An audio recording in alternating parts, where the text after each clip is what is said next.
Before we dive into today's show, let me tell you more about one of my favorite platforms that all of you have probably heard me talk about way too much. As an independent business owner, you have big goals for 2025, right? Well, HoneyBook has big savings on the tools that can help you achieve them. HoneyBook is a client relationship platform that helps independents like you manage clients and projects with ease and confidence. With easy-to-use tools that create elevated client experiences, HoneyBook makes running your business and getting paid on time simpler. Get any annual HoneyBook plan for 25% off by going to honeybook.com and using the code CYBER24 between November 26th and December 4th of 2024, or click the link in the show notes below. Now on to the show.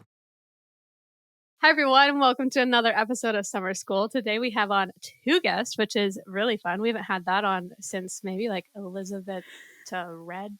Lily Red Academy, like literally one of the first episodes a really long time ago. Cool. So fun. Husband-wife duo. Hey. Let's hear from them, though. Britt and Alex, tell everyone a little bit about your business. Say your business name, since it's obviously different than your business name. And I would love you to just introduce yourself for everyone listening. Who you are, how you got started, what's been going on in your life. Tell us all the things. Wow. Hi. Hi. I'm Brittany, and this is Alex. We are Chasing Sunsets Photo and Film. We're Chasing Sunsets LLC on Instagram because it's stuck and we never fixed it. We've since become an S Corp, but it doesn't matter. The LLC is just like ingrained. Alex and I are lucky enough to capture love stories for a living, so we really focus on weddings and couples and engagements and stuff like that. Lovements. But this is a really cool era for us in business. We've transitioned into more of our educational influencer kind of space, and that's been really fun. Honestly, this is such a big moment for us. We've been huge fans of yours for such a long time, Summer, and we're so grateful to be on the pod with you. So thank you for having us. Yes.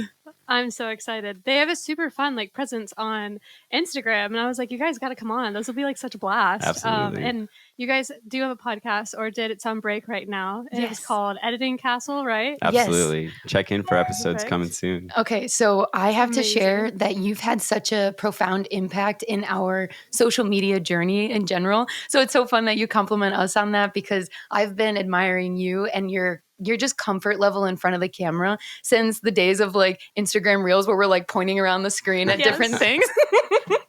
And I'm like, if Summer can do it, I can do it. So you've just had such a guiding light presence in our life. So thank you for that. That's awesome. But I feel like I've been keeping up with you guys since van life, like all things. Yeah. The van is gone, Summer. We sold it in August. That chapter is closed, but we love it so much. Yeah. How do you feel being settled into like a home? Like that's a whole big change. Oh, it's a huge change. Yeah. Literally, it got to a point where juggling the business out of the van was too much. We had an office as well, but still having like a permanent place of residence where you can like set stuff up and you don't have to move it. It's still chaos from time to time, but what I think about is you just need electricity for everything, all of your little gadgets and things. And Alex was so smart. He set up our van to be solar powered, which is incredible and such a feat to learn how to do that and set up solar batteries and all of that. But when it came to our actual business and the amount of computing power that we needed, the van was often definitely holding us back. I mean, you know what it's like on wedding prep days when you're charging everything and you're like, I don't have any more outlets. Yes. No, and well, you guys probably know this because I'm sure we DM'd about it. I feel confident we did. I tried. Yes, you did. I've tried to own a van like twice in my lifetime. Both times, keyword tried. I failed to own a van both times in my life. And now, I'm living like this weirdly domesticated life. It's super strange, but I've actually realized, which maybe you guys realize this a little bit too for yourself. The life I'm living right now, I'm like the mentally the healthiest I've probably ever been. Yes. And I don't think old me would have ever expected that, because I think I like lived in chaos, and I still think there's a lot of pieces of me that love that, but at the same time wasn't probably the healthiest. For sure. But yeah, my van journeys, they never worked out. Me and Jake had one for like 3 months, and it just what did they say? Something in the engine like exploded and like shot a rod. Literally like exploded into itself, like shreds of metal. Like there was no coming back from it. The van was just gone. Yeah, we got pretty lucky with that. The man said goodbye. One thing I love about the apartment is when you have more space, you really do have the ability to grow. Like you root down to rise. So I feel like transitioning into a bigger space has given us so much creative freedom to explore content on a new level. So I'm very excited about it. The chapter of van life was good for us, though. It was. Y'all seem like y'all have pretty good routines and stuff too, which I guess it's not that you can't have routines and live in a van, but I feel like what I see of your social media presence, you have good routines, or else you're just really good at showing them. I've always wanted to be known as a routine person. I tell people I'm like the best way to show up online is to just literally like show your routines and your habits, which I feel like you guys do. You know, your outfits, you're running, like you're working out. You know what I mean? Yeah. So thank you. I'm like, you're good at sharing those routines because I know almost what to expect out of your platform. You know? Thank you. But it also makes you seem really disciplined. And I'm like, you guys, this is really good. You guys are very disciplined humans. It's so much easier to be disciplined when you're waking up in the same place, Summer. The sleep spots became so chaotic. Because for a while, it was an element of safety. You don't want to sleep in the same spot because then people can start to... You just don't want to. Take notice, and then they can make decisions based on knowledge, right? So if you get to, sleep in the same spot every day, you have the opportunity for routine. The gym's a mile away every day. It's so nice. Because we would depend on, the way we did van life, we would depend on Planet Fitness for showers and bathrooms. So depending on where you are, you probably want to go off the grid to somewhere beautiful. So now for like your hygiene, you have to travel into a city, and it could be anywhere and it could be any distance. Sometimes rivers work pretty good. Sometimes rivers are great, but not ideal. Yes. Man, so I bet honestly, juggling the business has probably been, I mean, I'm sure, don't even want to say the words easy, definitely different now that you're in a home, but probably easy in some ways, like a little more settled, a little less stressful. You're not worrying about, like for us, even settling into this other side of LA, we went from fast pace, like it made sense. We were new to LA to move to this like hip, young side. And then now we live in like, you know, more family-friendly side of LA that's very calm. That's cool. And I feel like I get so much more done because there's so many less distractions. Yes. There's so many less things taking my time away from me. And I'm like, what did I used to do with my life? I felt so busy, but yet somehow I'm getting more done now than I was doing back then. And I feel more peace. I don't know. There's a lot of reasons that people live these calm lives, you know? Absolutely. I'm happy to hear that for you. Yeah, I love that for you. I would agree. I think that having everything where it belongs, having all of the things in the spaces where they belong, and just having the opportunity to have routine. It's almost like van life showed us how to get scrappy and be successful. And then having like this comfort, this level of comfort of a home, it has felt more not easy, because you're right. It almost feels like we're putting in more effort now than we were then, because there's more opportunities available. But it does feel like that was more arduous of a process. And then now it's more streamlined. Like, okay, I get to shower in my own bathroom, and then I can put together a look, and then I can go do my outfit video, and I have a spot for it every day. It's always going to be there for me. I like the consistency of living in a home. I didn't know I would need that. I'm a Sagittarius. I'm a manifesting generator. I love the chaos. I like that you love that too, but I need some kind of consistency. Yeah. Man, well, we could rant on van life and things all the time. So many stories. But one thing you guys put in I send, for everyone listening to the podcast, I send little questionnaires just to know what they enjoy talking about and what they don't enjoy talking about. That way I make sure, you know, I don't ask people random things that they aren't passionate about. But one thing you put on the topic of, you know, your manifesting, your chaos, like you put that you enjoy talking about an abundance mindset. So I feel like this could be a good segue into like abundance and like your online energy and stuff.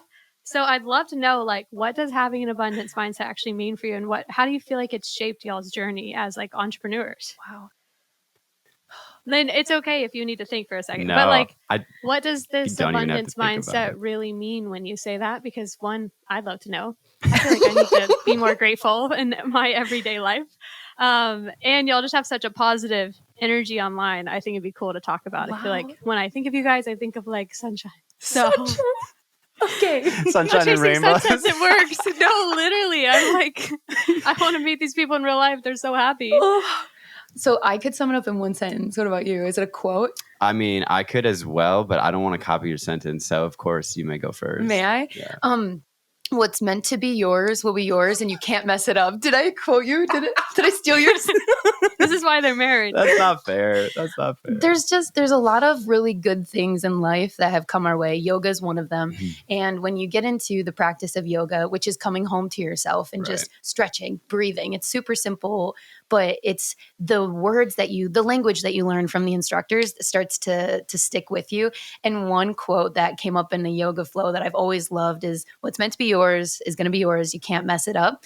And that's what abundance mindset is for me in business. There is enough for everyone.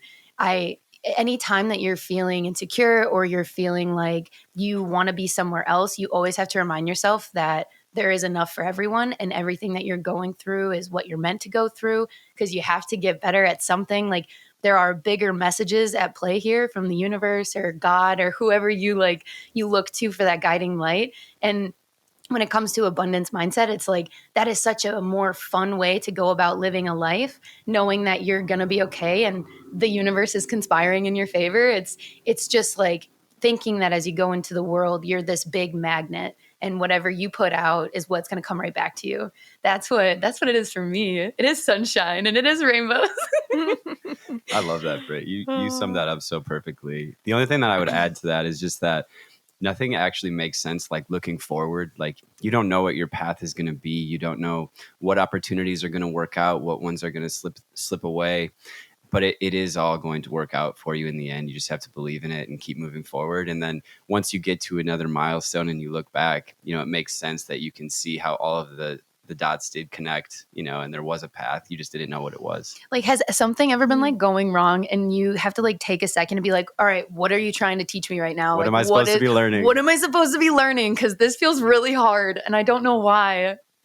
No, and even like stupid little business things have popped into my mind. Like, I feel like the philosophy of what you're saying can literally be applicable for like very, very simple business things, like what you show in your online presence on your Instagram. Like, what you show is what you're going to book. I tell mentees that all the time. Like, even as little as to things like that aren't even as much about like maybe how you feel, but it's the same exact mindset of like, what you put out there is what you're going to attract. And so if you're putting out like this abundance mindset, you're going to feel like things are coming in abundance, 100%. And it's going to align so much more with that. Or even there was Alex said something that brought something into my mind that also was like a business thing, but I can't remember it right off the top of my head. It'll come back. That's okay. Pregnancy brain, it's already gone. But how do you stay focused on an abundance mindset when it's like hard or challenging? I mean, you said like you're trying to learn from things, even when they're hard. You're like, what am I supposed to be learning in this moment? So would that be what you say? Like, even in setbacks or what some might see as challenges or like maybe downslopes in business, like, how do you still feel abundance in times when maybe practically some people might be like, it doesn't feel abundant? You know what I mean? Yeah. Yeah. I think that oftentimes like the moment where it's the easiest to give up and it's the hardest to stay, in that mindset, that abundance mindset, those are the moments that really like, that's where big growth and big change happens. Because when you just stay the course for, even if it's just like a minute longer, literally, or a day, whatever the context might be, all of a sudden the abundance just shows itself. And I mean, there's been so many times where we've been hanging on and it's all of a sudden like, okay, yep, here it is. Well, and I would like to give a specific example because this is so real and it's so right now. And it's how I'm like so confident in this mindset of life. So Alex and I are in the middle of conversating with like a couple about documenting their wedding. And every time a wedding opportunity comes up, we get so excited because there's capital involved, right? You can start making different money moves. money moves. And that's always exciting, right? But Alex and I want to, and we love the idea of transitioning into a different main source of income, whether that's education or influencing. There's so many different opportunities that are our future. And there is a transition at play here.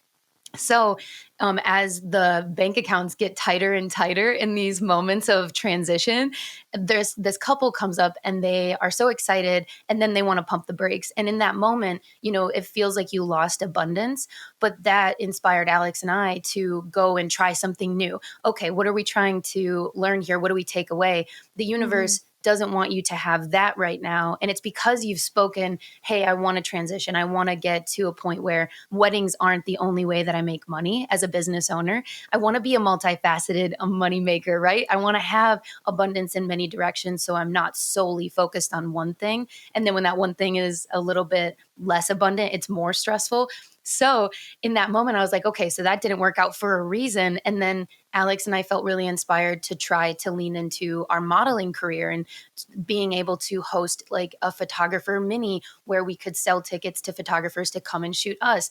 And there was this moment where that never would have happened. We never would have pursued that if we had that wedding booking, because we would have been thinking about that and moving in that direction. So this happens so often in so many different ways, different fonts, same message. Whenever something doesn't work out, like you said, hold on for one more day and maybe your direction can change. And maybe that new abundance is coming in a new direction. It's very exciting to play that game of scavenger hunt with the universe. Right. I even recently had a client where I didn't hear from them for 5 months and they turned around, no questions asked, booked one of my like higher packages. Yep. Right. You have no 5 idea. months. And so many people are like, oh, they probably ghosted me. I'm like, Yeah. I sent it to my coaching students. I was like, guys, I had one of my highest converting clients. Yep. I didn't hear from them for 5 months, literally 5 months. Like that's crazy, It is. And so it's like, and I had maybe like 10 inquiries come for that day. And I was like, why is no one booking that? And it's like, That's the well, universe. this makes sense. Yup. Like, Wait. we wanted to stay local to LA. This client was in LA. Like it just like, it was, the perfect things aligned. But 5 months of not talking to this person. Their wedding is now in 4 or 5 months. Like that's crazy to have a wedding in 4 months book, Yeah. 4 to 5 months before. So you just never know what's going to happen. But definitely just encouragement on y'all's journey in general. Like I always tell people that are trying to get into educating, because I mean, I'm still in that journey as well. It is, if you try and do both, it is like balancing 2 different careers. Yes. And that's really hard and probably not the most sustainable. But at the same time, I still want to be someone that at least does both, at least a little, because I think it's kind of strange to teach wedding photographers if you aren't if you're not, I agree. shooting any weddings, or you don't understand the pains of the current like industry, you're not really relevant anymore. But in general, like, shooting 30 plus weddings, not ideal, not realistic, but there'll definitely be a shift because it doesn't just happen overnight that you have this whole educational company. Right. Or you will burn out a little bit and try and do both full time, and that will also not be good. So just know, I think everyone has gone through that. We went through that when we were trying to get married. We shot 30 plus weddings. I was teaching. I was trying to like figure out educating. And I think my team did 5. And it was actually horrible. It was what changed a lot of my mindset, even around like money and business, and made me get into like wanting to learn more about like sustainable business and not just about money. You know what I mean? Yes. And no one was talking about that. I feel like everything was about how much money people were making. Right. And I was like, no, I just want like a sustainable life. I want to live a good life. I don't care how much it is, I want to enjoy my day. Yeah. In a way, it's almost amazing when things go differently than you expected, because then there's new things you get to play with and new ideas that you get to try on. And that opportunity to play is never possible if everything works out exactly the way that you imagine it. Right. Where's the creativity in that? Like, I think in a lot of ways, life is about taking whatever it is that you have and making something beautiful. And sometimes that's broken. Sometimes it's like things are messy, but you can still make something so beautiful. So we had our first photographer minis, and that was so cool. And I never, ever would have had that if we wouldn't have had the week that we did. And then the abundance conversation of like, we got to make something happen right now. Like, let's go, dude. We got to believe in us. And then things are going to change. And they already have. It's been an abundant week. And this interview is just like a part of it too. It's just so wonderful. Well, congratulations. Thank you. Do you guys do anything specifically that you feel like are in your everyday habits or routines? Because I love talking about habits and routines in general. Just with, I don't talk about it on the podcast that much, so this will be fun. But I feel like I talk about it with my coaching students all the time, because I feel like it's really important that you feel like helps you maintain abundance mindsets. It could literally be your running, your yoga. It could be like journaling. Like, do you have any specific habits that you feel like helps you maintain this like positive mindset? Brittany is such a good journaler. Oh my God, dude. It's not even journaling though, Summer. For me, it's this star chart mentality. So pick a thing, whatever it is that you want to do every day, that you want to hold yourself accountable for. And I want you to give yourself a gold star every time that you actually do that. So ours is actually proudly like just right here. It's our star chart. Every day we wanted to, because for a lot of years in business, we were neglecting our bodies because it made us feel like we were getting more done and being more successful. And you have to have that grind chapter, right? You do. You have to be hungry if you wanna eat. So we realized that we were neglecting our physical health and that was affecting our mental health. And when you identify what it is the problem, you can start moving towards a solution. So yoga came into our world, and then that was an amazing place to hang out. And then we fell off. You start something and then you fall off. So the star chart comes into play because you physically get to give yourself that validation that you did your routine, you did your thing every day. And even though it's so childish or silly, like going for that gold star every day really is, it's motivating and it's wonderful, but it doesn't have to be a physical thing. You know, pick whatever your goal is. It could be that you want to show up on social media once a day. Give yourself that gold star every day, because what will happen is you realize that you can start to show up for yourself in such a consistent way that you are never letting yourself down. And then you're just like building on that positive momentum. If it can be a physical thing, I do believe movement is directly connected to like good, positive physical and mental health. That's what I was going to say. For me, it's kind of like movement helps me. I like do manifestations in my mind and sometimes out loud, which gives me some weird looks sometimes at the gym. But like I'll be running and just panting and saying things out loud, and people are like, this guy, what is he doing? Do you feel like movement helps you to feel more confident too? It feels like I'm actively going towards what I'm saying in my mind or out loud. It feels like I'm like moving forward towards that manifestation, and it works. Like it's good. When you are doing something challenging every day, you get to like remind yourself like, I can do this. I can do this. And that little tiny phrase has been so transformative. I can do anything. And the star chart helps. It really does. It's a nice little thing. I need this because I literally write my task on sticky notes and we like peel them off. Not practical if you're someone that might throw these away or something. Literally the other day my sticky notes went missing and I was like, oh, I don't know what I'm doing by week. Like, where are my tasks? What am I supposed to do this week? Bad idea in that regards, you know. But I used to live in an online calendar, but I just found it more fulfilling to have all these things written down and then like literally peel them away. And they're so colorful. It's kind of like your star chart in ways. Yes. But literally I had the conversation with Jake like 2 days ago because I felt my mental health tanking a little bit. I've actually been mentally healthier in pregnancy than I've probably ever been in my entire life. So I don't know. That's amazing. I don't know what's going on because I know that's not the normal for most people.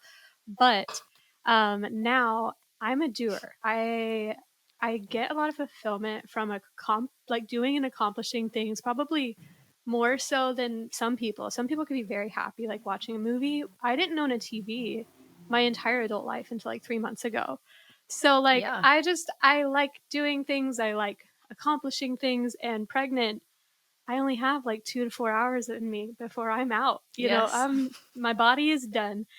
And I was like, man, well, I do though want to like stretch, but I always keep procrastinating, like trying to like stretch or do any sort of like physical activity. And I'm like, oh, I'll do it at night. And then night comes and I'm like, no, I feel like death.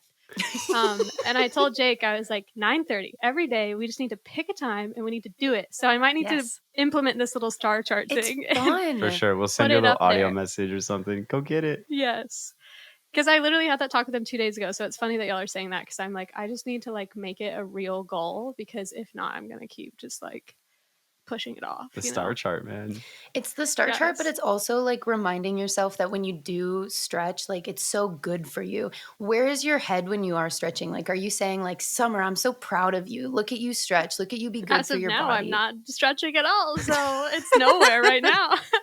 Oh, man. But yeah, anyways, by the time this airs, I'll probably have the child. So hopefully all will go well. But I do know that I want to stretch in general because it is really healthy for like laboring and stuff. Mm-hmm. And so I want to make sure that I get back into this. But during the beginning of pregnancy, I was a little more disciplined. But it is hard when your physical body is not there to like want to do anything. But we bought bikes and we actually bike a couple times a week. And last week we rode 10 miles pregnant. Don't know if that was my wisest decision, but my doctor was like, why'd you do that? Like, what if you wrecked? And you were like, for snacks. I needed snacks. No, literally, my students were like, Summer, I think it's hilarious that every time you do something physical, it's always to like a restaurant. We'll work out for food. We'll do it for snacks. It was good though. It was my favorite day of the week. I think we're gonna do it again. The bar's having the Yes. same deal, like 80-cent wings. I'm like, let's do the 10 miles again, man. That sounds so rewarding though. Like you But get then there, imagine biking 5 miles back after you've eaten wings. yo, It's a core memory. You will always cherish that memory. That's awesome. Oh.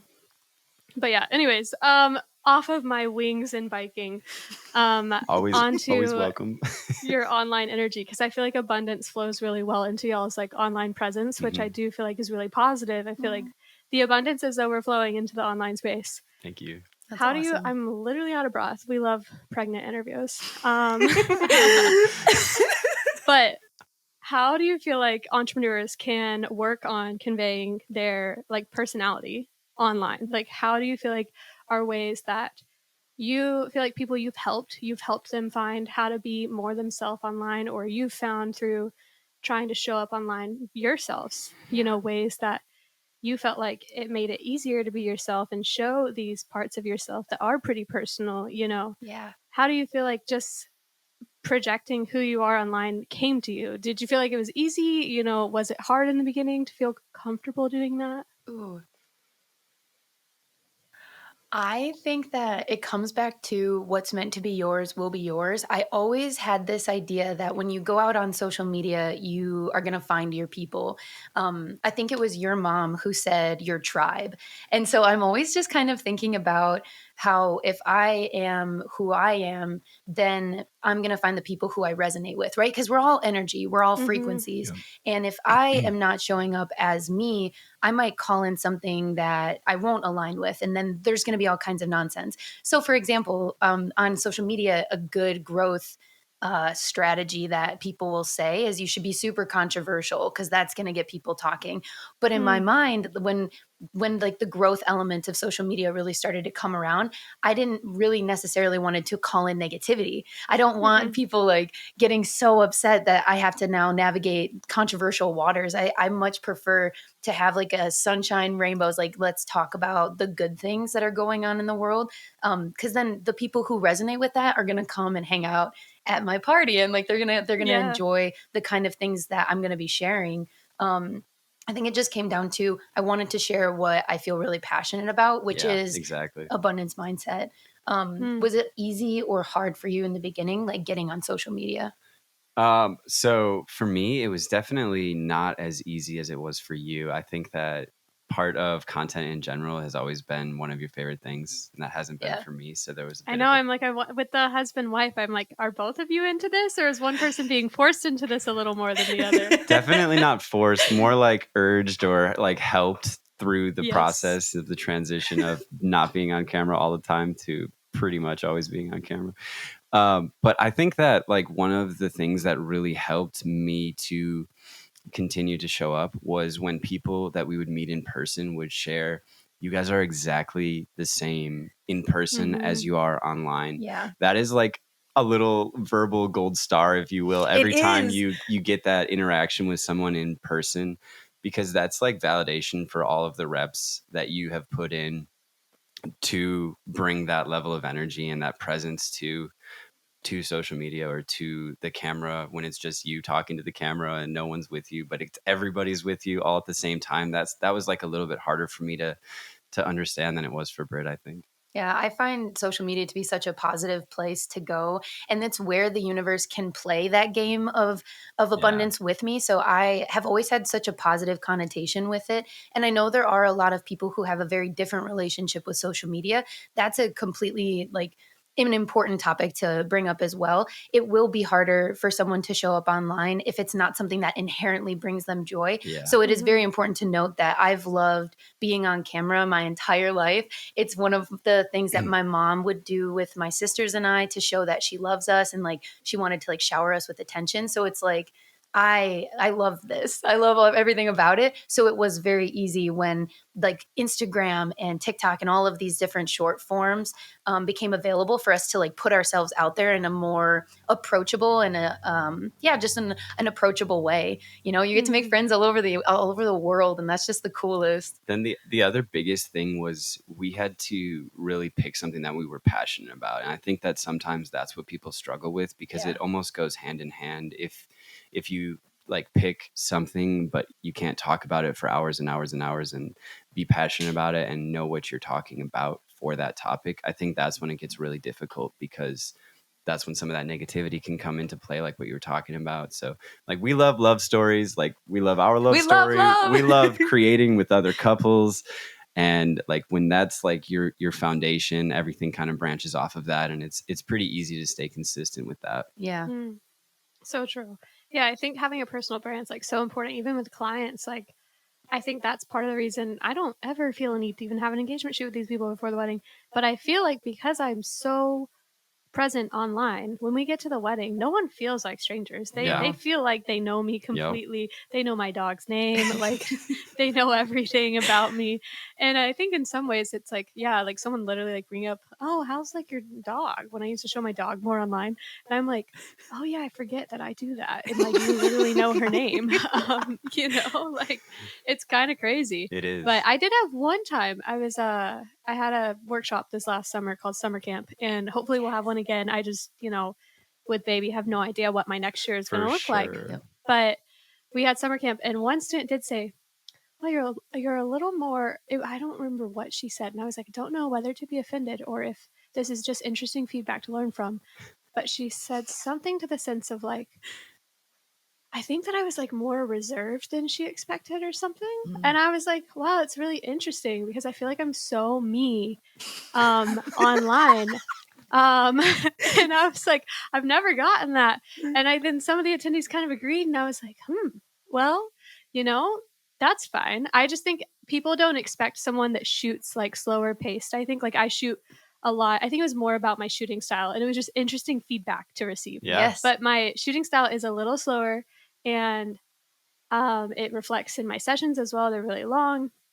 But yeah, I think when you have a really strong social media presence, people probably expect you to be like really fast paced, really outgoing. And Yes. like, I'm outgoing, but I am definitely like methodical and like in my own mind while shooting, which is a lot different than how I'm going to be like talking to my stories, you know? Yes. And so it's just very interesting feedback. I was like, I don't know if this is good or bad, but I also know that this is just how I shoot. So this is fine. But I don't do a lot of BTS, like how I shoot, types of content. So no one would know that from my online presence, I don't post like posing BTS that often, Yeah. So I guess I don't really show anyone what to expect from that anyways. But it was just interesting feedback. I was like, yeah, I don't know how I feel, but that would be interesting content. I would enjoy that. For sure.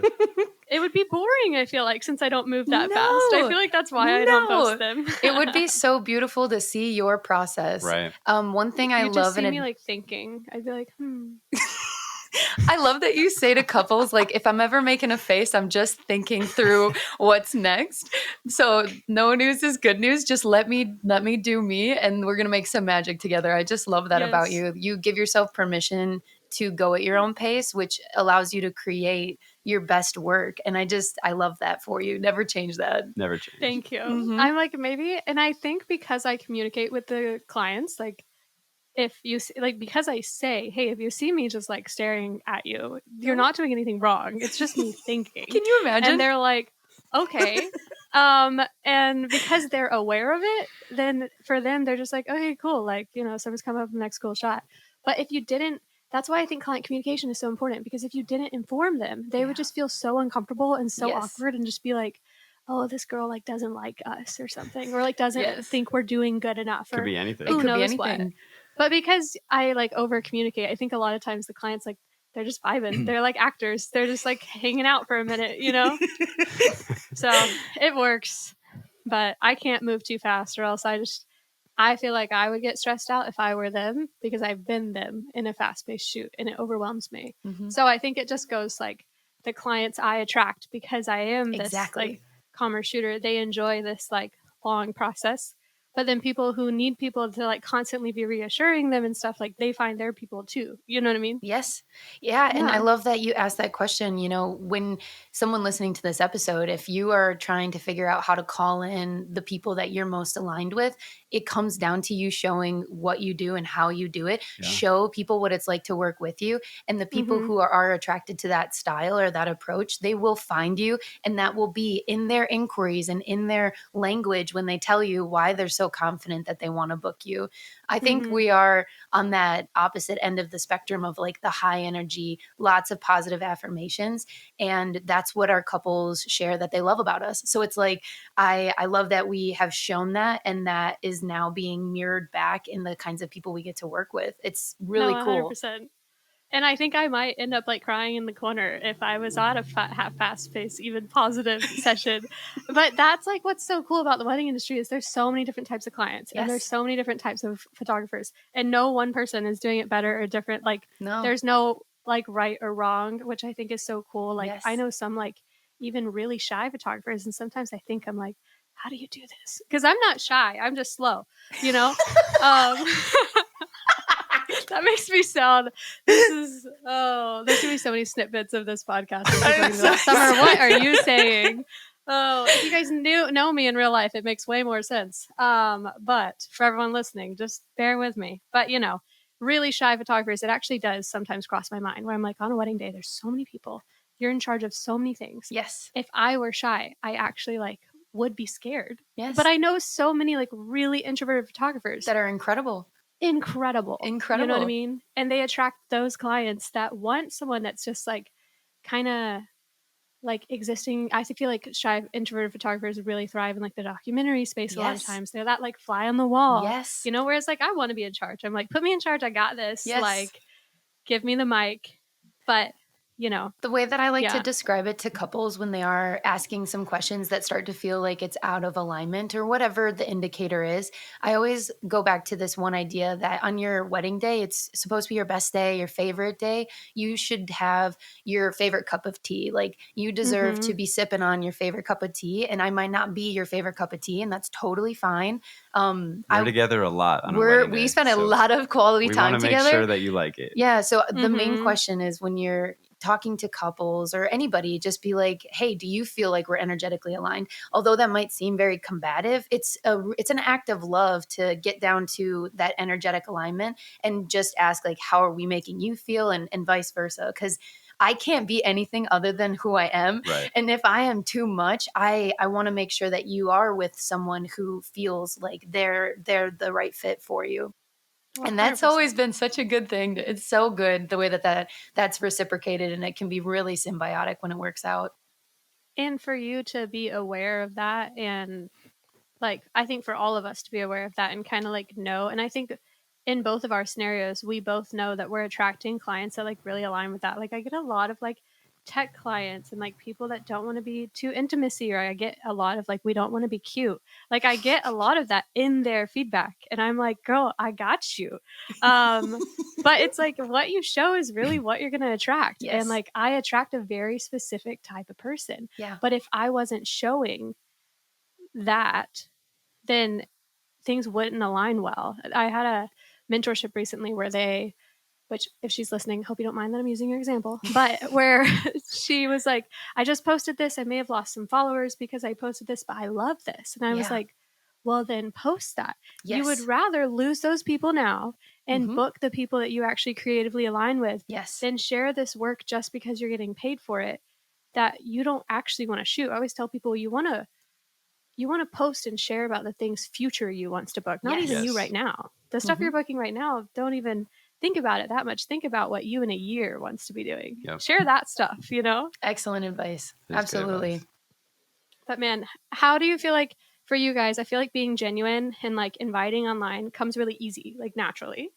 But how would you feel like you would give someone advice that wants to be more personal, but is maybe like insecure about being real online? I think for a lot of people, like we said, like for you, Britt, it came very naturally. But if someone is like, I want to have a more personal presence. I want people to get to know who I am. I want my clients to get to know who I am. But I just struggle with being comfortable online. Do you have any tips for like 100%. Getting a little more comfortable with yourself online? Oh, I love the best tip is really like, in my opinion, it's actually the only tip. And the only reason that people might feel insecure about anything that they're doing is because they don't have as many reps. Yeah. And the only real way to do that is to get through all of the funny reps until you get to the other side. And I think that some people really struggle with feeling vulnerable about that because they feel insecure about bringing their followers or potential followers, if it's going out to non-followers already,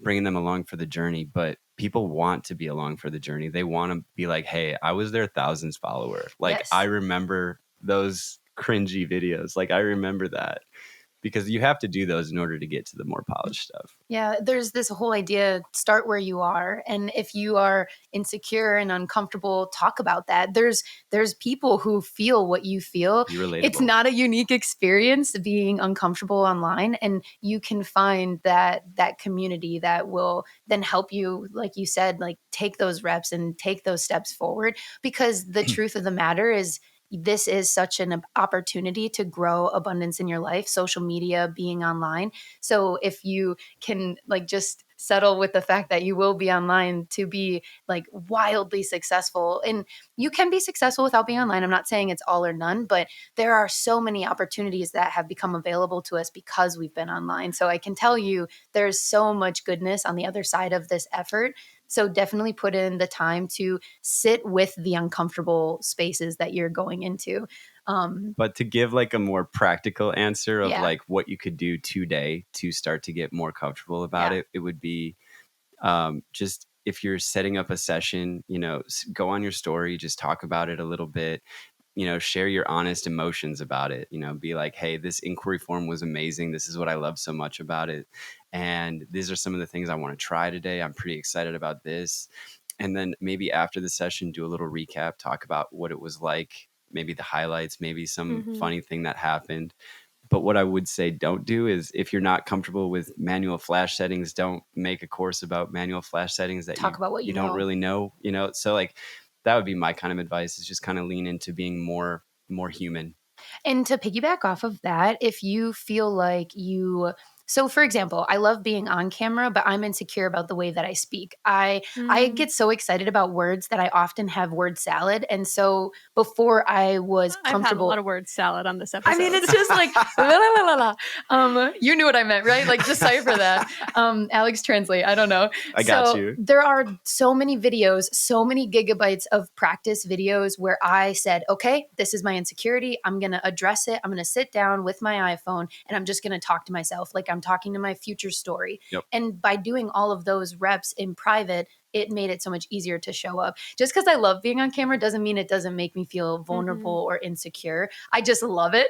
But that doesn't change the fact that there's a ton of practice on the back end before I went and put it in a spotlight. So put in that practice in private. Yep. So when you do show up and you're ready to record, you feel all of that confidence from all of your repetition. And then you can lead with that confidence. If you're insecure, you have to address the insecurity if you want to be more confident. It's that simple.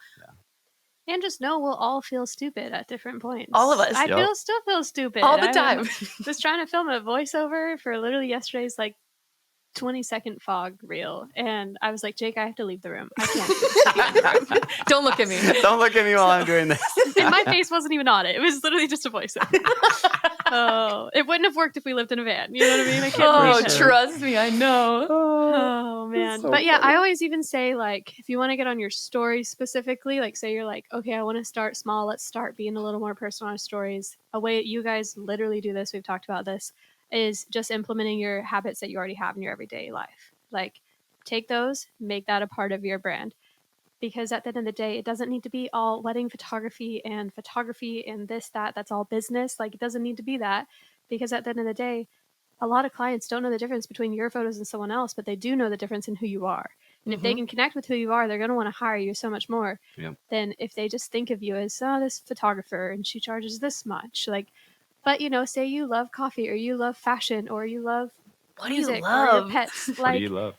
Take it one step further, make sure it's like maybe a curated version of that. Like, y'all's outfit videos are always in the same spot. They always look good. You know what I mean? So you're taking, I'm literally using you as social media examples, but you're taking a curated version of something that you're already doing in your everyday life. Yep. And then you're putting it online.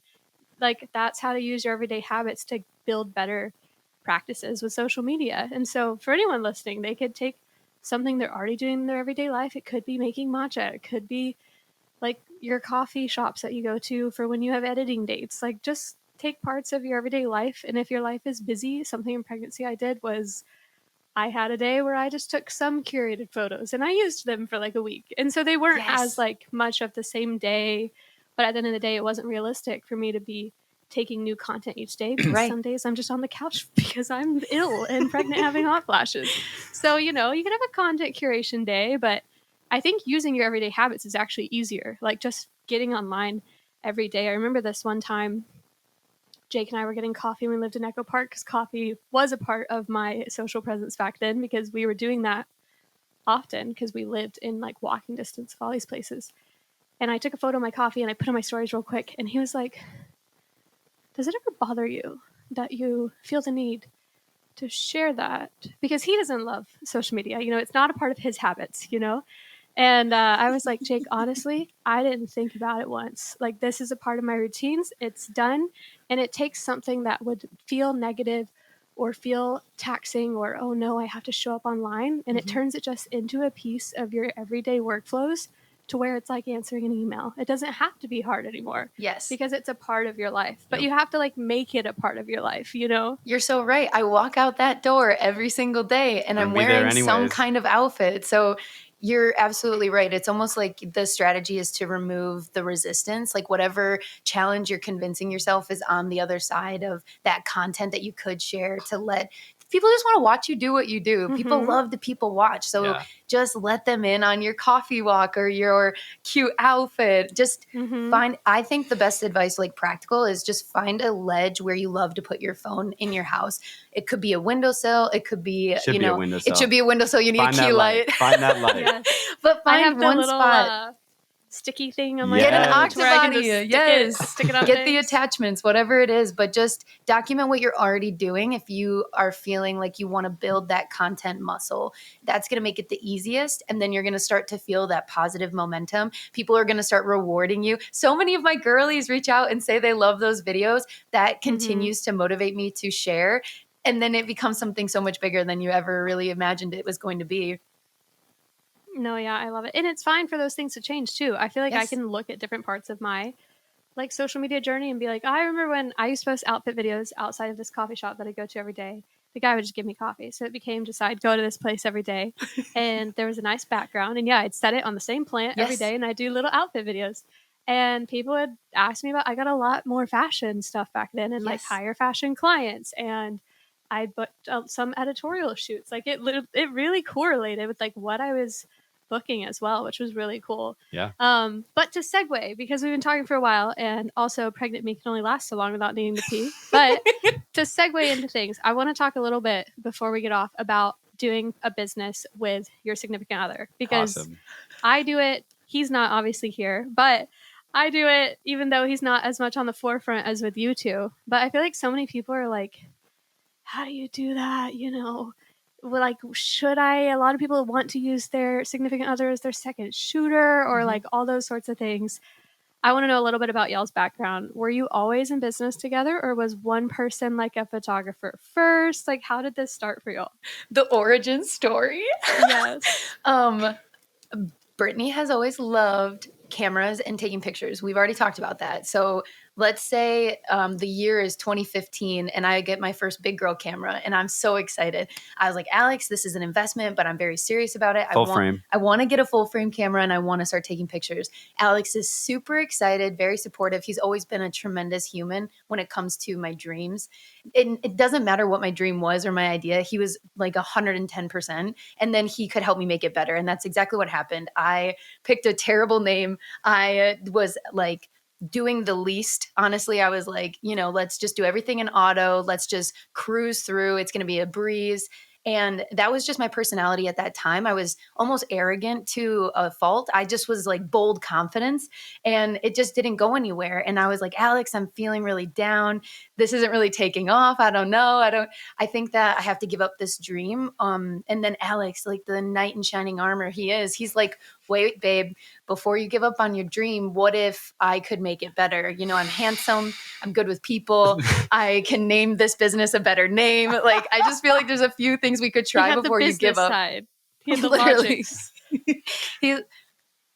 I just wanted to say, like, that's really sweet of you to say. And that's exactly what happened, though. Like, Yeah. I was ready to give up, and then you, like a little baby bird, you just like picked me up out of the nest, and you're like, "Let's go fly together." I think that for a lot of examples, you have to be all the way into something in order for it to succeed. I don't know that many people that can be like 30% into a project and it can be like a shining success. So that's okay. You were a recruiter out of I was trying human you were resources. doing everything. I was doing some other things. So so we had to decide that we were going to jump fully into the business, but my content journey was different. I didn't love content when I was growing up. My mom was all about cameras and stuff, and I was like, hey, that's disingenuous. That's me being out of the moment, even though it was just her trying to remember the moment. I'm sorry, Mom. Like I'm sorry.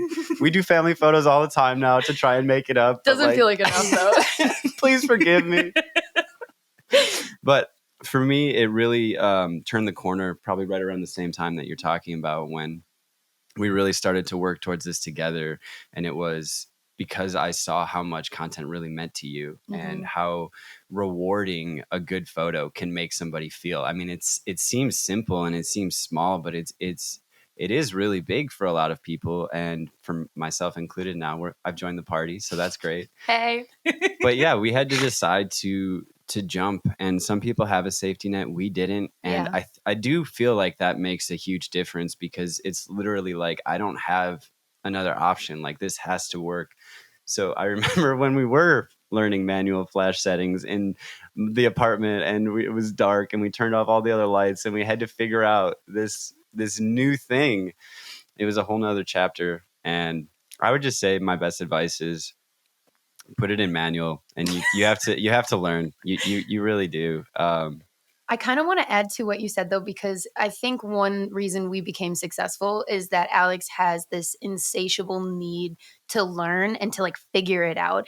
I have always been like I got enough, I'm going to move forward kind of learner. And I've always loved learning. So we had that in common, but we were different kinds of learners. And when we realized that we shared that common interest of getting better and continuing to grow and to continue to learn, I think Alex influenced me to just buckle down and learn it and get it right. And then I influenced Alex to like maybe spend less than 10 whole seconds to make a decision, but rather make the decision in 3 seconds. And then together we were able to realize our shared dream of being entrepreneurs in the content space could be something so extraordinary, especially if we started to offer video and to offer the services that our couples were asking for. So everything that came up, whether it was, learning Flash or learning video, it was just a new challenge to overcome. So, full force ahead, let's figure it out. But just a couple little rapid fire pieces of advice for working with a spouse or significant other. Be be so much kinder than you think you need to be, and be as patient as possible, because just because you might have a really strong, firm grasp and understanding of maybe content in general, maybe specific BTS angles, maybe literally tilt on your camera, maybe camera settings in general, like the other person is learning at a different rate than you are, and it's up to you to help them to smash that learning curve as fast as possible, but they're not there yet. So take your time, be gentle, and then celebrate each other's successes. This is an enormous place of growth, and it really has made such a big difference, because so many times you as a person in general, you want to celebrate what you did. You want to get your gold star. You want to feel like I'm so important, and we all feel that way. So flip that on its head. Celebrate your spouse, celebrate your significant other. Hey, I really loved when you lit this person up and the expression was literally amazing. That was my favorite photo of the day. Or, what you prompted right there was so awesome. I really loved that. They really were enjoying themselves so much during that point of the day. Find something to celebrate, and celebrate it with genuine praise. And I want to add one more thing, because I think it's very important to say growth comes from feedback. And when you work with your spouse, it's really difficult because everything is everything, business, personal, family drama, your real life like issues and problems all kind overlaps. It's one big melting pot. And so it's very important that the person you connect your life to is someone you can work through anything with. Mhm. And that means that you can give and receive feedback to one another Yep. in a safe and like, and sometimes like in a very honest way, Yeah. but knowing that the other person always has your best interest in mind and they're coming from a place of love. Yep. You know, a lot of people will think like, oh, we don't fight that much. We're going to be a great couple forever. And it's like, I think fighting is really important. Yeah. I think you have to be able to like shake each other up a little bit and just like, not physically. I don't know why I use those expressions. Like, I think you have to be able, is just great. dude, you just got to like ruffle each other's feathers a little bit in order for you to like just be able to see things from a new perspective, right? If you go through your entire life and you're like, I'm right and I could never get better, that's a really hard thing to do with a significant other in business. I think being humble with each other and realizing no matter how good I am about content, I make mistakes. And no matter how good you are with people, you can make mistakes. Absolutely. And like, I think it's just so important to realize that we're both getting better, but we're always working towards that common goal. So celebrate success, but also be willing to give and receive feedback that's working towards the common goal of both of you getting better. And that's literally like the biggest part of communication as a whole. Yeah. Amongst anybody, you know. So if you can work on those things, you can work together. Yep. People that might want to be potential husband-wife teams, do you two have any specific roles that like, Britt, you do this and Alex does this, or do you kind of share everything? Or there's certain things like Jake does? I could tell everyone what Jake does versus what I do, Right. but I'm curious like what you guys do if certain ones of you like take certain roles in the business. I'm curious. It comes down to what do you love to do and what are you really good at and passionate about? Because you're still, even though we are the faces of the company, we both have different personalities and different interests and different energy levels. Doing. Yeah. Yeah. So I love editing photos. I love editing in general. I just love getting my hands so dirty in the data. I love everything about it.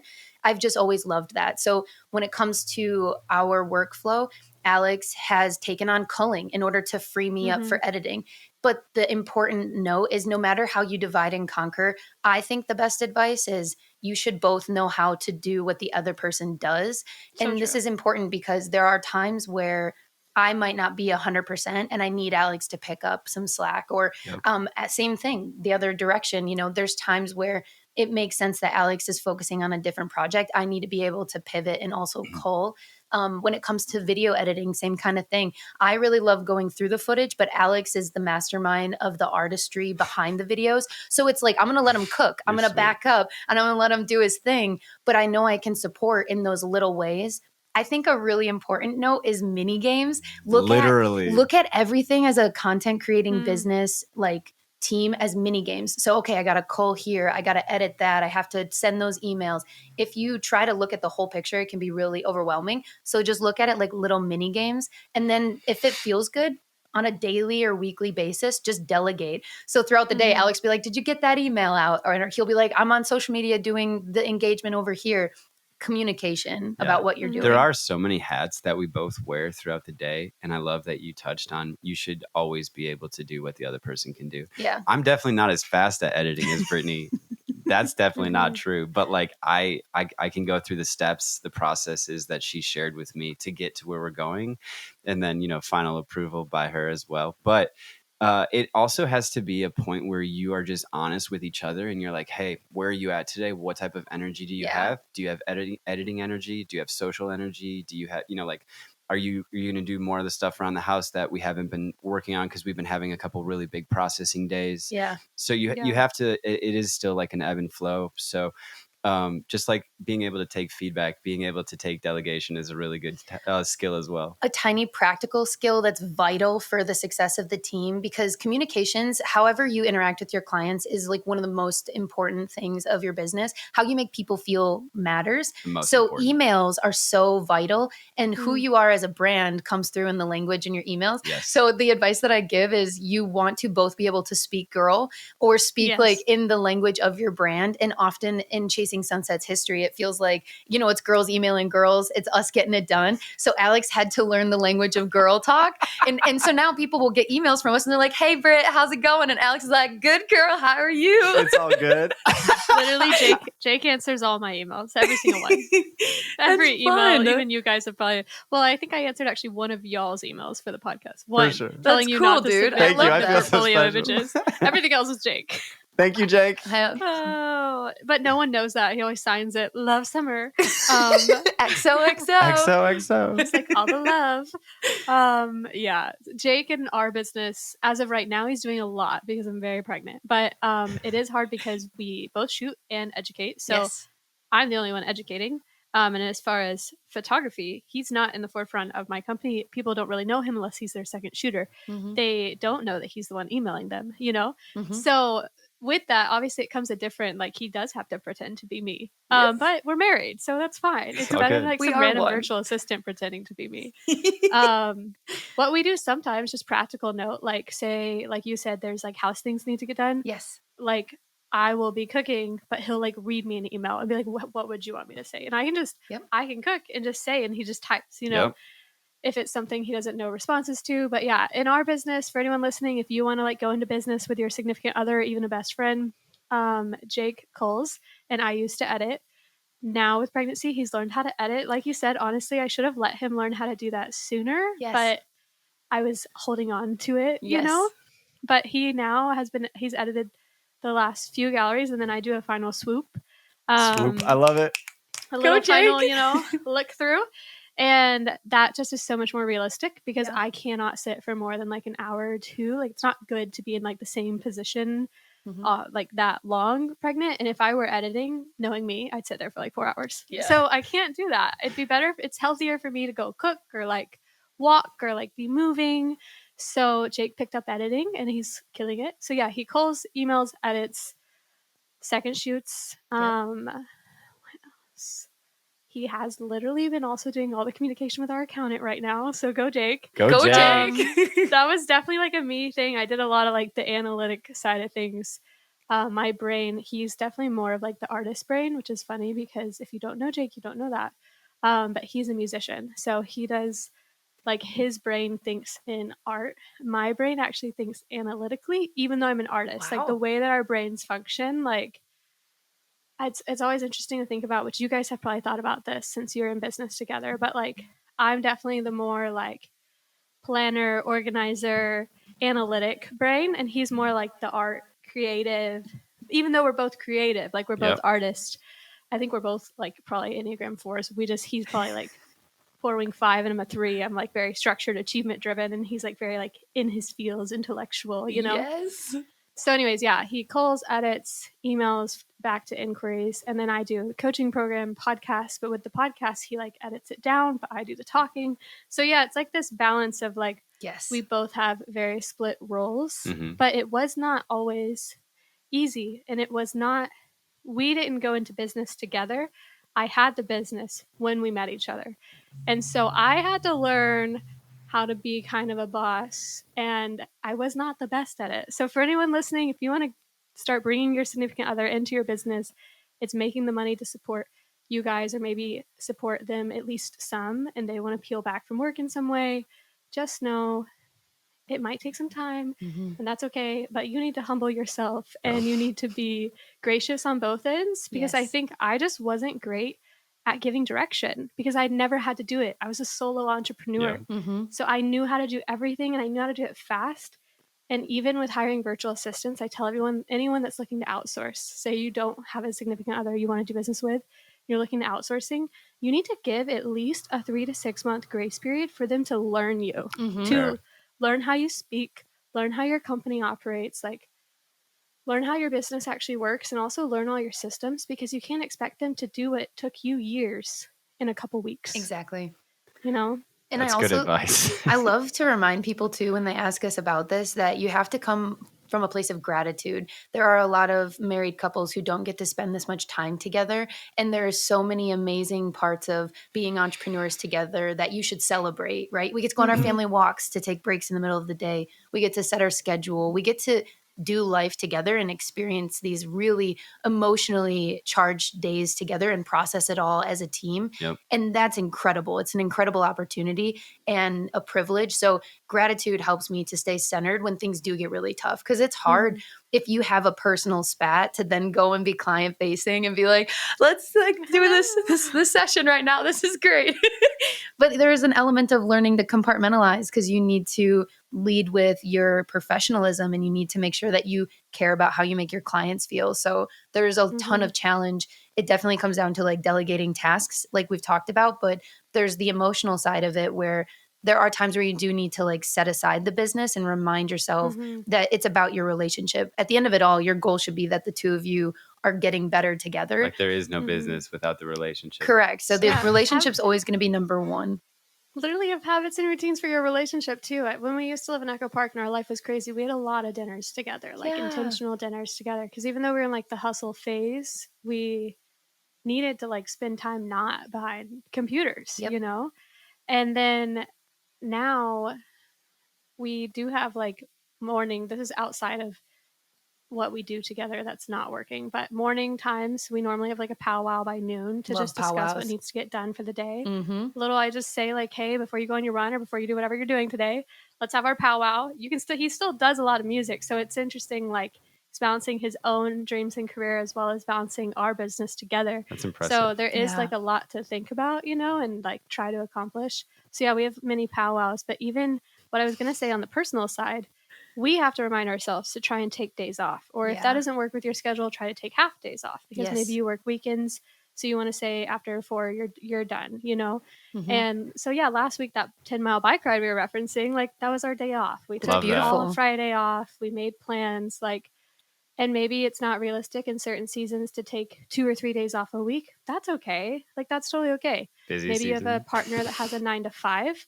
Well, then make sure that you're actually putting it in your calendar. Yes. That you're going to take, you know, this, that, and that. Like, to me, a Monday or Wednesday as a wedding photographer would be an easier day to take off than a weekend. Might not be realistic to take Fridays off, you know? Tuesdays for us. It's perfect. Yeah.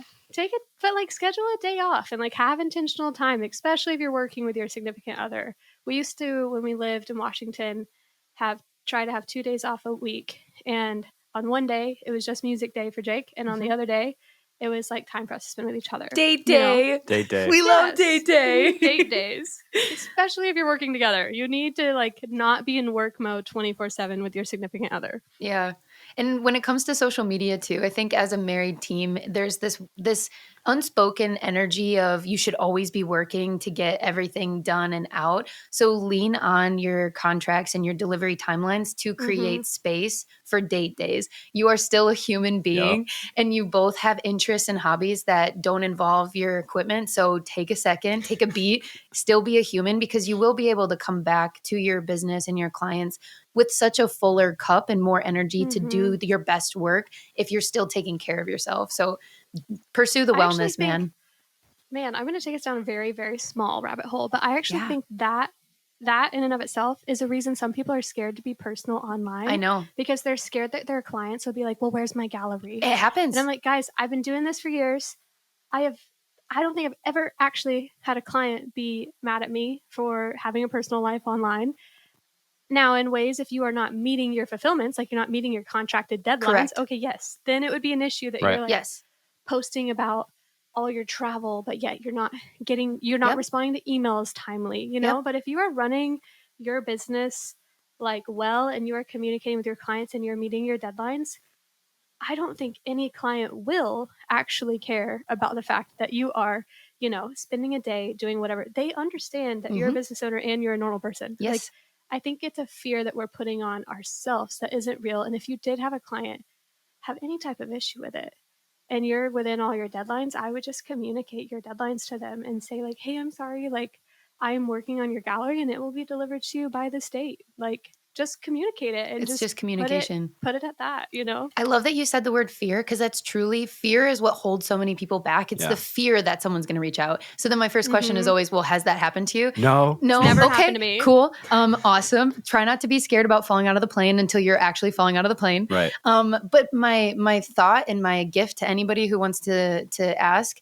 if you have someone reach out and that your fear comes to life, right? It actualizes. You have that email from them. They say, hey, I'm wondering what's going on with my gallery. Reach out to me and I will send you a template for free, for fun. It is literally a template of me just explaining like there is delivery timelines. Your time is not yet here. So I just want to say, like, anybody who's struggling with that fear, I have a template for you. You can personalize it, make it your own, and just give yourself permission to be a human. You deserve it. So ask me for it. It's all yours. I just like that fear mindset that kept me from living so much of my life in the first couple of years of business. And then it was Alex who was like, you just have to talk to them. If that comes, you always would say, like, if that bridge comes, we will cross it. So that's my little gift. And if anybody wants it, if your fear actualizes, like, send me a DM. Do not care as much as you think they do. It doesn't matter. You're doing great. That you're riding a bike on a Friday Everybody's afternoon. trying very hard. Everyone's doing a very good job. Yeah, no, for sure. Yeah, I think that fear is irrelevant and definitely, but I mean, there are ways like I wouldn't post massive editing cues that make you look behind and then go post that you're on vacation in Mexico. Yes. There are things that I would technically avoid if you want to appear more professional. So I'm just saying, you know, communicate well. What is it? Under promise, over deliver. Am I wording that right? You got that. You nailed it. Pregnancy brain wins this time. Pregnancy brain won. We can switch those words on accident, like easily. But yeah, definitely under promise, over deliver. Don't give yourself unrealistic expectations on deadlines. Definitely wedding photographers. Like, I think definitely when they're newer too, they're like, I can get these done in like 2 weeks. And then their business takes off and they have 30 weddings happens and they're like, weeks. I'm dying, you know? Dude, so literally. Definitely have like good realistic expectations on yourself. And yeah, don't like boast about how busy you are online in certain ways. Like, I wouldn't post your editing queue if there's 20 things you need to deliver. Agree. You know? I agree. Because ultimately, like, I love what you said. Are you behind on your contractual agreed upon dates and delivery timelines? If you're not, then you're good. You don't need to apologize to anyone if they have curiosities and they feel the urge to send that email. It's all love, right? All like love, baby. they're not mad at you. They're coming from a place of love. It's probably because there's a print sale or like Black Friday's coming up. They have a reason. Having a birthday. Yeah, you know? They're not mad at you. So yeah, I would definitely say try not to do that on social media. Try not to make it seem like you're behind, because ultimately it's just going to make you feel like you're behind. And all of the time that you spend putting together your editing queue in an aesthetic story, you could just go edit and then you would feel a little bit better. So just keep doing what you're doing. You're doing great. Whoever's listening, you're doing amazing. Yes. Show up. Don't have fear. Be positive. Be yourself. Man, anything else you guys want to leave us on that... I mean, I always ask people something random. So let me think of something random to ask you right now. If you had one thing that you wish someone had told you when you started your business, that's it. If you had one thing that you wish someone had told you and like taught you when you started your business that you feel like you've probably learned yourself, you've learned over the years, what would you say it was? Like for me, I really wish I would have actually built better in-person relationships. But maybe yours is like, I really wish I would have had better boundaries with this, or I really wish whatever. If you had one thing you really wish someone would have told you is really important when either starting your business or having your business right now, what would you feel like you've learned and wish you knew? Ooh. My funny answer is sales tax. No, I also went through that too, though. Like, why do I that have was to a pay rough for learning it? curve for me. I went from Oregon to Washington. There was no sales tax in Oregon, and then no one in Washington knew what they were doing.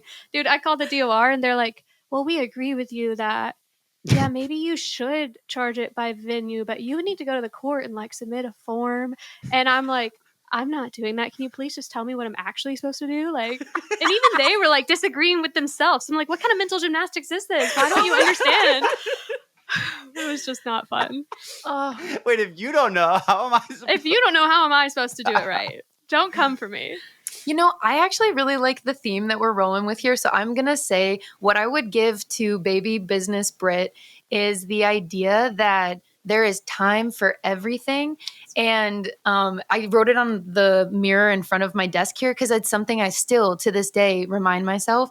The world, it feels like there's a million things you could do as a business owner. Your list is never ending. It's ever evolving. Yep. Your dreams are going to get bigger. You're going to dream a bigger dream. So just give yourself permission to be wherever you're at while you're there. Don't be afraid to be a beginner, right? Like just be where you are. Share about that experience in an honest way, and you're going to love where you end up. And if you're not, then it's probably because of the pressure you're putting on yourself. There is time for everything. And you do deserve to take more time. This is like very narrow, but you deserve to take more time editing legacy content that lasts forever. So like if you just heard us talking about the delivery timelines and that hit a nerve and you feel that on such a real level, just remind yourself and remind your clients in a very professional way that you're always pursuing the best possible product that's going to last a lifetime. Yeah. That's your passion. That's your intention. And that'll give you the permission to take as long as you think is necessary in order to get through the busy flows of season, because this business, it ebbs and it flows. And there's parts of the year where you are doing so much more than other parts, and you deserve to be able to have longer timelines to accommodate the amount of work capacity that you have. That would be what I would teach baby Britt. So if you want like a real answer, because sales tax is a real answer, but it's not like the best answer. So my other answer would be reinvest in yourself sooner than you think that you should. Yeah. Whether that is, like you were talking about, whether that is a virtual assistant for some tasks that you just don't have time for, or if that is upgrading from the camera body that you started with when you didn't know if it was a hobby or a career and a passion, versus, okay, it's time to get serious about it. I'm now taking on engagements and wedding clients. I can't be coming at the gate with this rebel. I need something else. It's fine. It's not a big deal. No. It's not a big deal. I'm just saying, like, it's always going to be worth it to reinvest in your business. There's no reason not to. Yeah. Yeah. I said it. No, and I think that's something that a lot of people don't realize is, when people even share their like income successes and all these things, I'm like, we don't know how much money these people are spending. Like, right. I've gone through so many seasons where, like technically we should have or could have been in a much better place than we are now. But I took that and I invested in the business. And I think when Jake first met me, he was like, oh, wow, you spend a lot in the business. And I'm like, the business would never be where it is today. Correct. If I didn't take those risks in the past. And like, I think, I'm never going to tell someone to take risks that they aren't comfortable with. But I think you guys actually sound like people, like you said, when you first started the business, you just had to full send. I full sent into like, it was like, I was either going to have to move back in with my family or really risk it in my like almost homeless artist life in my tiny home, like with no like 86 square feet. But like, I'm a risk taker in a way. And I think it is what led to a lot of my success today because I had to make it work. I wasn't living in like comfortability. Exactly. How do you grow if you're never like taking the risk? The whole point of it is that it's going to make you feel uncomfortable and it's going to push you outside of wherever you're at right now. Like there is so much unknown beyond the limitations of your fears. So like just push and then come back, see if you're okay, and then push a little bit further. Yeah. Get a little crazy.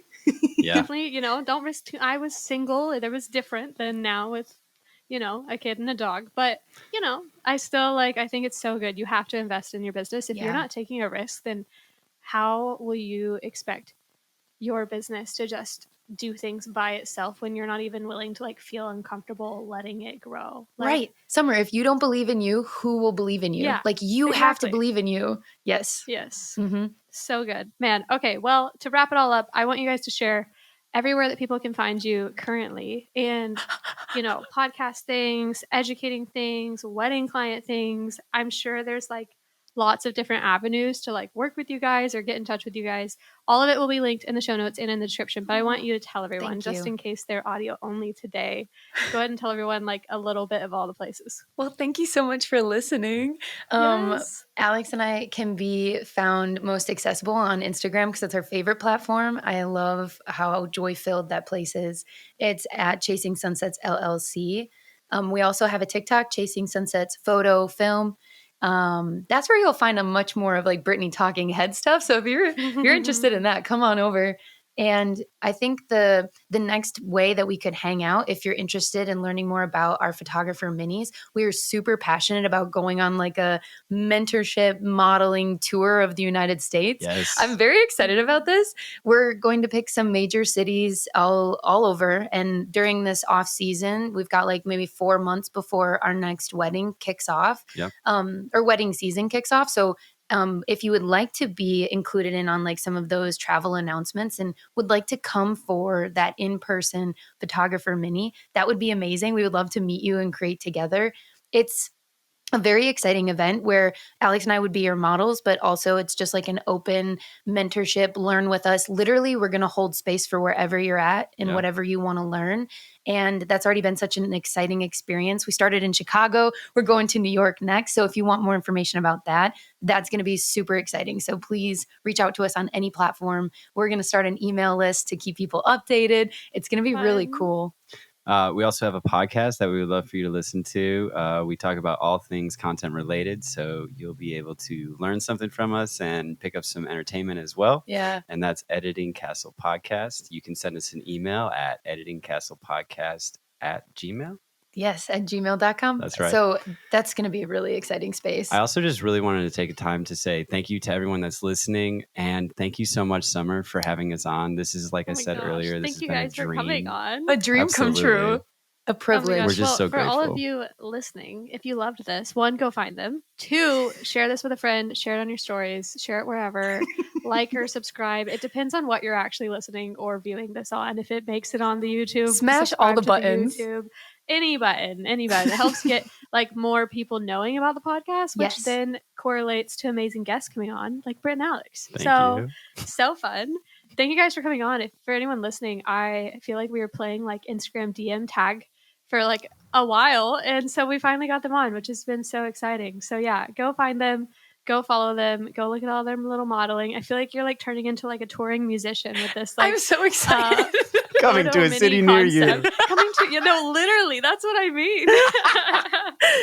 Well, we'll thank just you. Get a tour bus next instead of your van life. I just want Literally. like a fat head on the side of like chasing sunsets. Come take our photos. I love that. Oh, so fun. Well, it's been such a joy. Thank you guys so much. And for everyone listening, we'll Absolutely. see you next week. Aw, thank you. Bye. Bye.